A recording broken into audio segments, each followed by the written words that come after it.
Boyfriend's birthday disappointment leaves girlfriend questioning relationship. I watched the text message appear on my screen, the same excuse I'd heard 3 times this month already. Jake's car had broken down, again. I stared at my reflection in the mirror, the new dress I'd bought specially for tonight's celebration hanging loosely on my frame. 2 years together, and I thought I knew what to expect for my birthday. I was wrong. The first signs were subtle. Jake and I met during sophomore year at Northwestern, both of us studying communications with dreams bigger than our student loans. His charm was effortless, genuine smiles that crinkled the corners of his eyes, thoughtful gestures like bringing me coffee during late-night study sessions. When we started dating, my roommate Melissa warned me he seemed too perfect. I laughed it off. "Emily, I'm really sorry," Jake's voice crackled through my phone. "The timing couldn't be worse.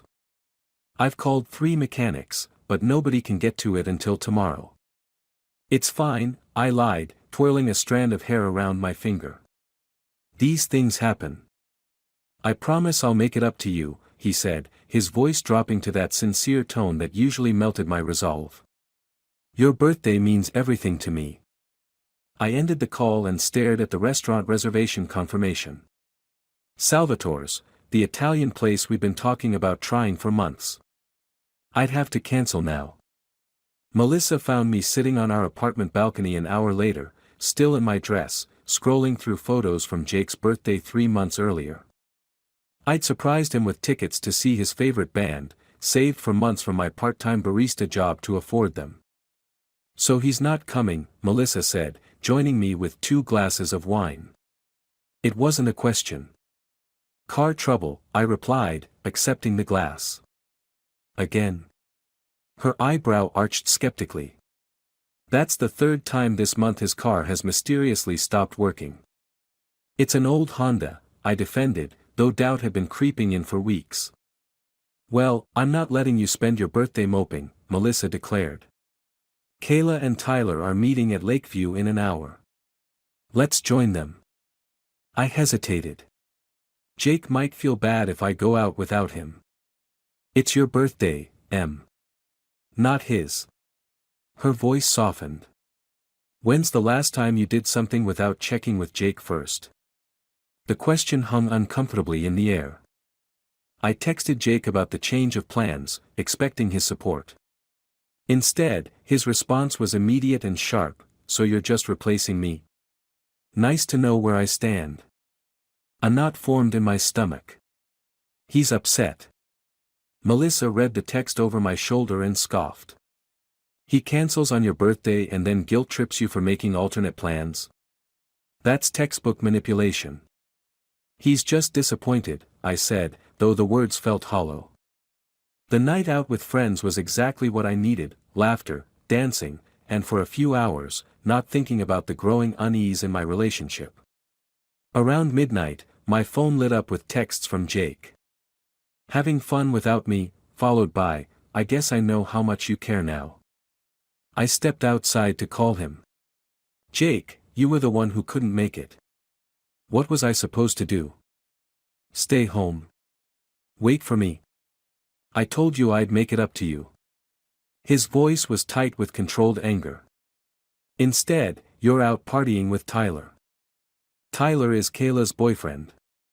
They're our friends." "Whatever, Emily. Enjoy your night." He hung up.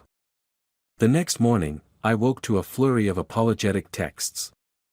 Jake blamed his reaction on frustration about his car and feeling like he'd let me down. It was easier to forgive than confront the pattern forming. 2 days later, Melissa called me between classes. "Jake just messaged me about throwing you a surprise party tonight." My stomach dropped. I told him last year I hate surprise parties. They make me anxious.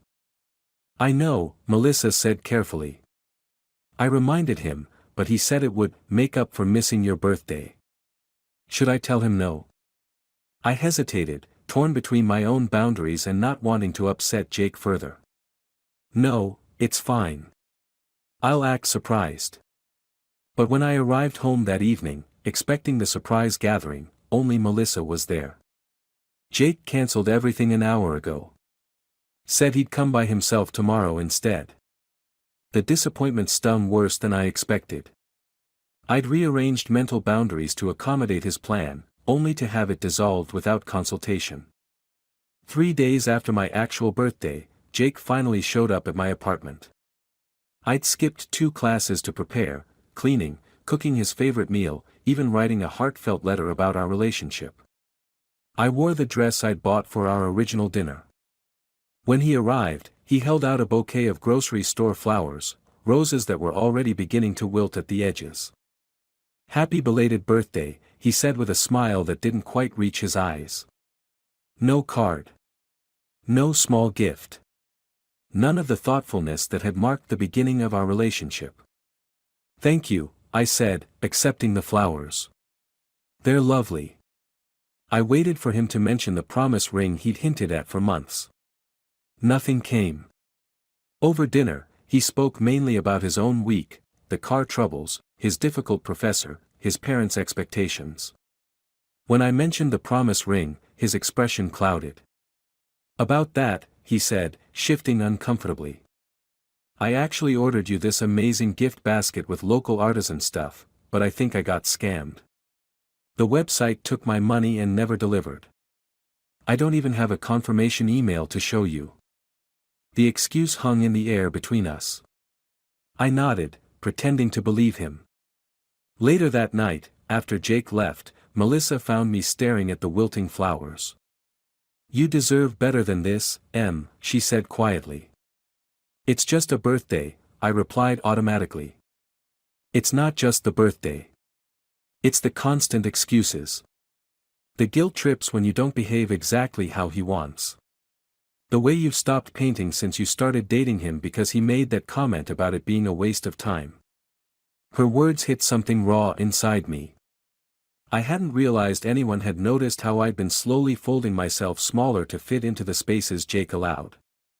The next day, I posted anonymously in an online relationship forum, detailing the birthday situation and asking if I was overreacting.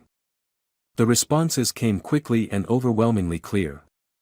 Words like manipulation, gaslighting, and narcissistic tendencies appeared repeatedly.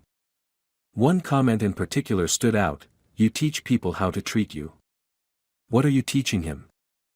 I spent the weekend avoiding Jake's calls, thinking about the patterns in our relationship.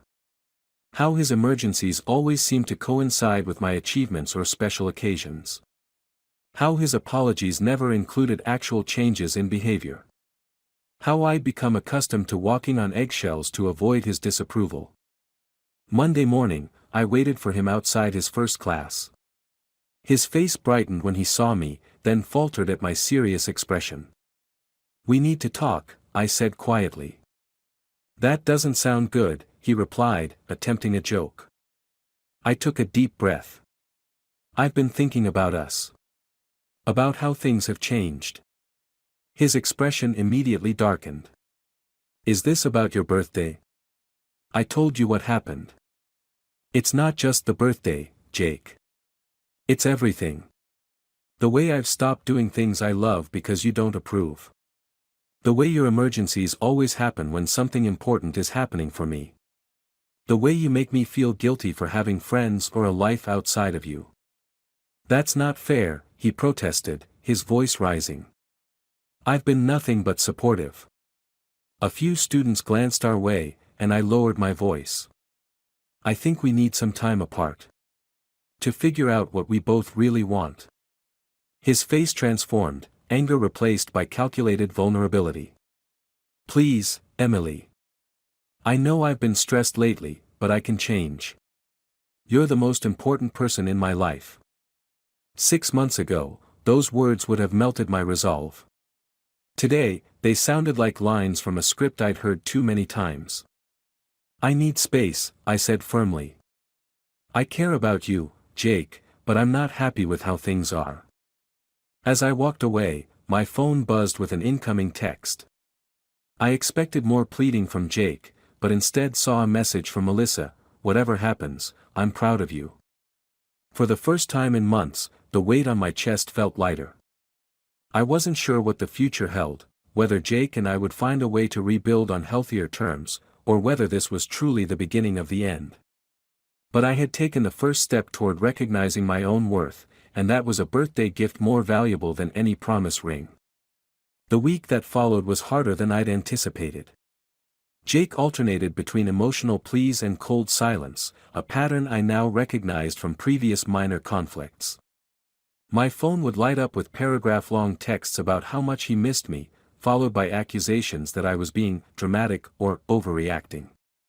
When those tactics didn't work, he'd switch to radio silence, sometimes for days, before resurfacing with renewed intensity. He showed up at the coffee shop where I work, I told Melissa one evening. Sat there for my entire shift, just watching me. Melissa frowned. That's not romantic, Em. That's concerning. He said he wanted to prove how much I mean to him. Even as I spoke the words, I heard how hollow they sounded. By making you uncomfortable at work. By ignoring your request for space. Melissa shook her head. Think about it. What would you tell me if some guy was treating me this way? She was right. I'd be the first to call out such behavior if it were happening to a friend. Why was it so hard to apply the same standards to my own relationship? The next day, I decided to visit Professor Martinez during her office hours. As my academic advisor and favorite instructor in the communications department, she had always been a voice of reason. Emily, what a pleasant surprise, she said, gesturing for me to take a seat. How are you? I've been better, I admitted, then found myself unexpectedly pouring out the whole story. Professor Martinez listened attentively, her expression thoughtful. When I finished, she removed her glasses and leaned forward.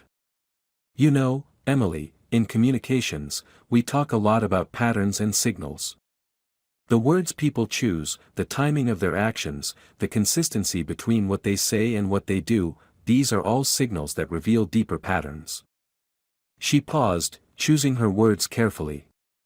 From what you've described, I'm seeing patterns that concern me. Not just in Jake's behavior, but in how you've adapted to it by making yourself smaller. Her observation mirrored what I'd been feeling but couldn't articulate. I don't know what to do, I confessed. Part of me still loves him. Love isn't supposed to shrink you, she said gently. It should create space for you to grow. As I left her office, my phone buzzed with a text from Jake, we need to talk. I'm outside your apartment. My heartbeat accelerated. I hadn't told him I was going to campus today. The thought that he might have been tracking my routine sent an uncomfortable chill down my spine. When I arrived home, Jake was sitting on the steps of my building, a small gift bag beside him. He stood as I approached, his expression carefully crafted to show remorse. Emily, he said, his voice breaking slightly. Please just hear me out. Against my better judgment, I agreed to a short conversation. We sat on a bench in the small park across from my apartment building, neutral territory where neither of us had the home advantage. I've been doing a lot of thinking, Jake began, reaching for the gift bag. I realize I've been taking you for granted. He handed me the bag. Inside was a small jewelry box containing the promise ring he'd mentioned before, a delicate silver band with a tiny diamond chip. I didn't get scammed, he admitted. I just didn't have the money when your birthday came around. I was embarrassed. The confession should have felt like progress, but something about the timing felt calculated. So you lied, I said quietly. His expression tightened momentarily before smoothing back into contrition. I made a mistake. I'm trying to fix it now. We talked for over an hour. Jake said all the right things about wanting to change, about realizing how his behavior had affected me, about wanting us to be better together. Yet something had shifted inside me. I was listening not just to his words, but to the patterns Professor Martinez had mentioned. I need more time, I said finally, returning the ring box. If you're serious about changing, then giving me the space I asked for would be a good start.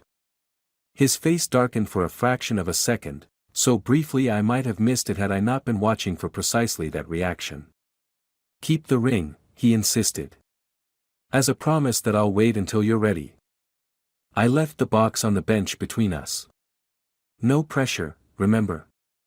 That night, Melissa and I researched healthy relationship dynamics, making a list of behaviors that had become normalized between Jake and me but were actually warning signs: isolation from friends, constant monitoring of my whereabouts, emotional manipulation through guilt or silent treatment, devaluing my interests, and the cycle of intense conflict followed by equally intense reconciliation. It's like reading a checklist of the past 2 years, I said, the realization both painful and liberating. The next morning, I woke to find my social media flooded with photos Jake had posted, old pictures of us from happier times, each caption more publicly emotional than the last. Hashtag missing my best friend, hashtag fighting for us, hashtag she worth the wait. Friends were commenting with heart emojis and encouragement to work it out. He's trying to use social pressure, Melissa observed, scrolling through the posts. Make it harder for you to walk away by getting everyone involved. She was right. Already, 3 mutual friends had texted asking what was wrong and encouraging me to give him another chance. One even mentioned how lucky I was that Jake was so committed. I didn't respond to the posts or the texts. Instead, I called my older sister Charlotte in Detroit, who had been through a similar situation years before. It gets worse before it gets better, she warned me. Once he realizes the old patterns aren't working, he'll either escalate or move on. Escalate how? I asked, a new worry forming. Could be anything. More public displays to embarrass you into compliance. Spreading stories that make you look bad. Contacting your family. Or he might try the complete opposite, suddenly becoming the perfect boyfriend to make you doubt your decision. As if on cue, a delivery arrived at my door that afternoon, my favorite cupcakes from the bakery across town. The note read simply, no pressure. Just wanted to brighten your day. J. Torn between appreciation for the gesture and wariness about its intent, I shared the cupcakes with Melissa and our neighbors. The simple act of not keeping Jake's gift to myself felt like a small reclamation of independence. Days turned into weeks. Jake's approach shifted from grand gestures to subtle reminders of his presence. He'd accidentally show up at places he knew I frequented. He befriended people in my study groups. He volunteered for the campus radio station where I had a weekly show, making it impossible to maintain the distance I'd requested. This isn't giving you space, Melissa pointed out after Jake happened to be at the library the 3rd time that week. This is strategic invasion of your space. I decided it was time for a more direct approach. I texted Jake asking to meet at a coffee shop downtown, somewhere public but away from campus and our usual spots. He arrived looking hopeful, his hair freshly cut, wearing the sweater I'd once mentioned liking. I've missed you, he said immediately, reaching for my hand. I kept my hands around my coffee mug. Jake, we need to be clear about something. When I asked for space, I meant actual distance to think about our relationship without your influence. His expression fell. I've been trying to show you I've changed. By showing up everywhere I go. By posting about our private matters on social media. By befriending my study partners so I can't even do group work without hearing about you. I kept my voice level despite the frustration building inside me. I'm fighting for us, he insisted, his tone taking on the familiar edge of controlled hurt. What else am I supposed to do when you won't even talk to me? Respect my boundaries, I said simply. The fact that you don't see how your actions contradict your words is exactly why I needed this break. The conversation grew increasingly tense as Jake cycled through his usual tactics, defensiveness, followed by apologies, culminating in emotional appeals about how much he was suffering. For the first time, I saw these not as genuine reactions but as calculated moves in a familiar game. I think, I said finally, gathering my courage, we should make this break permanent. Jake's face went completely still, a coldness entering his eyes that confirmed what I'd suspected. When the charm and manipulation failed, the real person emerged. You'll regret this, he said quietly. No one will ever care about you the way I do. As I walked out of the coffee shop, those words echoed in my mind. They were meant to sound like devotion, but now I recognize them for what they were, a threat disguised as love.